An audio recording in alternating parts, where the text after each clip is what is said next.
What's the meaning of catchment?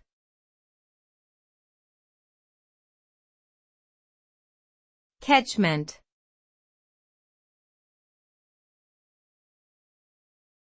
Catchment.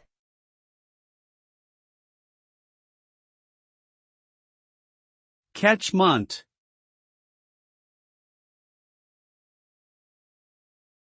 Catchment.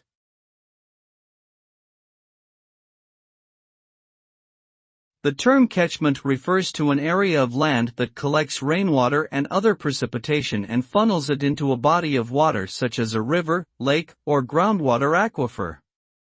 Catchment areas may vary in size from small watersheds to entire river systems. The quality and quantity of water that enters these bodies of water is affected by various factors within the catchment, including vegetation cover, soil type, and human activities such as agriculture and urbanization.